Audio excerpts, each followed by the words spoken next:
आज Doubtnut app download करें। Doubtnut पर अपने सभी गणित, रसायन विज्ञान, भौतिक विज्ञान और जीव विज्ञान के डाउट्स का करो सफाया। बस प्रश्न की फोटो खींचो, एक ही प्रश्न को क्रॉप करो और तुरंत वीडियो सोल्यूशन पाओ। अभी डाउनलोड करें।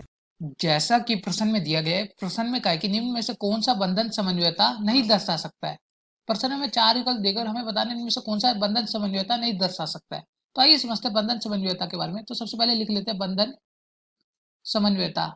और बंधन समन्वयता कौन यौगिक दर्शाते हैं ये समझते हैं। बंधन समन्वयता दर्शाने के लिए क्या होता है, जो हमारा जो यौगिक होता है उनके पास जो लिगेंड होते हैं, लिगेंड का काम क्या होता है, लिगेंड के पास होता है इलेक्ट्रॉन जोड़े। तो आइए लिख लेते हैं, लिगेंड के पास होता है इलेक्ट्रॉन जोड़े। तो बंधन समन्वयता वही यौगिक दर्शा सकता है जिनके लिगेंड के पास एक से ज्यादा परमाणु हो इलेक्ट्रॉन त्यागने वाले। तो आइए लिख लेते हैं, लिगेंड के पास क्या हो, एक से ज्यादा। तो जैसा कि देख सकते हैं हमने क्या समझा, बंधन समन्वयता वह यौगिक दर्शाते हैं जिनके पास जो लिगेंड होता है, लिगेंड के पास एक से ज्यादा परमाणु हो जो इलेक्ट्रॉन त्याग दे किसको, केंद्रीय धातु को। तो आइए देखते हैं, 4 विकल्प दिए गए, एक एक करके देखते हैं। पहले विकल्प में दिया NO2 माइनस। तो आइए देखते हैं इसमें कितने परमाणु हैं जो इलेक्ट्रॉन त्याग सकते हैं। तो NO2 माइनस की संरचना बनाते हैं। नाइट्रोजन हो गया, इसके पास ऑक्सीजन, यहाँ पे एक ऑक्सीजन के पास इलेक्ट्रॉन दर्शा देते हैं, और एक ऑक्सीजन ये रहा। और आइए इसके पास भी इलेक्ट्रॉन दर्शा देते हैं, ये रहा हमारा ऑक्सीजन, इसके पास ऋणात्मक आवेश और नाइट्रोजन के पास 2 इलेक्ट्रॉन। तो ये NO2 माइनस की संरचना है, पहले विकल्प में जो कहा था। तो अगर हम ध्यान से देखें NO2 माइनस की संरचना में, तो एकाकी युग्म या फिर हम कहें इलेक्ट्रॉन जोड़े कौन कौन त्याग सकता है, ऑक्सीजन भी त्याग सकता है और नाइट्रोजन भी त्याग सकता है। क्यों? क्योंकि ऑक्सीजन के पास भी इलेक्ट्रॉन जोड़े हैं और नाइट्रोजन के पास भी इलेक्ट्रॉन जोड़े हैं। तो यहाँ पे ऑक्सीजन भी त्याग सकता है इलेक्ट्रॉन जोड़ा, नाइट्रोजन भी त्याग सकता है। तो हमने, तो यहाँ पे क्या हो रहा है, एक से ज्यादा परमाणु इलेक्ट्रॉन त्याग सकते हैं केंद्रीय धातु को। और हमने भी यही पढ़ा था कि एक से ज्यादा परमाणु, एक से ज्यादा परमाणु हो इलेक्ट्रॉन त्यागने वाले। तो यहाँ से हमें क्या पता चल रहा है, जो NO2 माइनस है ये हमारा बंधन समन्वयता दर्शा सकता है। क्यों? क्योंकि यहाँ पे नाइट्रोजन भी इलेक्ट्रॉन त्याग सकता है केंद्रीय धातु को, और ऑक्सीजन भी। आइए दूसरे विकल्प में चलते हैं। दूसरे विकल्प में जिक्र किया गया HCN माइनस का। तो HCN माइनस की संरचना देखते हैं।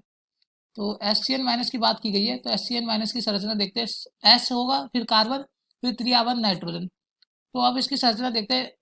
कार्बन के, सल्फर के पास अब 6 इलेक्ट्रॉन बना देते हैं और ऋणात्मक आवेश।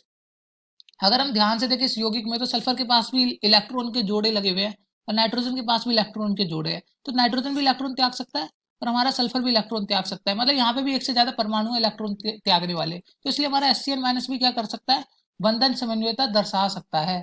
तो हमारा दूसरे विकल्प में दिया गया HCN माइनस भी बंधन समन्वयता दर्शा सकता है। तीसरे विकल्प में जिक्र किया गया CN माइनस का। तो आइए CN माइनस के बारे में भी समझते हैं। तीसरे विकल्प में जिक्र किया गया CN माइनस का। तो CN माइनस की संरचना कुछ ऐसी होती है, कार्बन, त्रिआवन नाइट्रोजन, यहाँ पे हम इलेक्ट्रॉन जोड़े दर्शा पे, जो कार्बन के पास 2 इलेक्ट्रॉन और ऋणात्मक आवेश। तो अगर हम ध्यान से देखें CN माइनस यौगिक में, CN माइनस यौगिक में कार्बन के ऊपर भी ऋणात्मक, कार्बन के ऊपर, कार्बन के पास भी क्या है, इलेक्ट्रॉन जोड़े हैं, नाइट्रोजन के पास भी इलेक्ट्रॉन जोड़े हैं। मतलब यहाँ से क्या पता चल रहा है, हमारा नाइट्रोजन भी केंद्रीय धातु को इलेक्ट्रॉन त्याग सकता है और कार्बन भी केंद्रीय धातु को इलेक्ट्रॉन त्याग सकता है, दोनों के पास क्या है, इलेक्ट्रॉन जोड़े। तो यहाँ से पता चलता है हमारा CN माइनस भी क्या है, बंध समन्वयता दर्शा सकता है, बंधन समन्वयता। तो तीसरा विकल्प भी समन्वयता दर्शा सकता है, बंधन। तो आइए चौथे विकल्प में चलते हैं। चौथे विकल्प में दिया NH3। तो NH3 के बारे में समझते हैं। तो अगर हम ध्यान से देखें NH3 की संरचना में, तो NH3 की संरचना कुछ ऐसी होती है, नाइट्रोजन, उसके साथ 4 हाइड्रोजन दर्शा देंगे, 3 हाइड्रोजन दर्शा देंगे, नाइट्रोजन के साथ 3 हाइड्रोजन। ये हमारा NH3 की संरचना है। और नाइट्रोजन के ऊपर होता है एकाकी युग्म। तो अगर हम देखें तो इसमें एक ही परमाणु है नाइट्रोजन, जिसके पास एकाकी युग्म है, इलेक्ट्रॉन जोड़े हैं। नाइट्रोजन के अलावा और किसी के पास है ही नहीं। तो हमने क्या समझा था, एक से ज्यादा होने चाहिए इलेक्ट्रॉन त्यागने वाले परमाणु, लेकिन यहाँ पे तो एक ही है। तो इसलिए हमारा NH3 क्या है, NH3 बंधन समन्वयता नहीं दर्शा पाएगा। क्यों? क्योंकि इसके पास एक से ज्यादा इलेक्ट्रॉन त्यागने वाले परमाणु नहीं है। तो NH3 बंधन समन्वयता नहीं दर्शा पाएगा। तो प्रश्न में कहा था निम्न में से कौन सा बंधन समन्वयता नहीं दर्शा सकता। तो चौथे विकल्प में दिया गया यौगिक बंधन समन्वयता नहीं दर्शा सकता। तो इसलिए इस प्रश्न का उत्तर है चौथा विकल्प, चौथा विकल्प। और यहाँ था हमारा प्रश्न हल। इस प्रश्न का उत्तर है चौथा विकल्प। कक्षा 6 से 12वीं से लेकर नीट, IIT, JEE वो एडवांस के लेवल तक 1 करोड़ से ज्यादा छात्रों का भरोसा।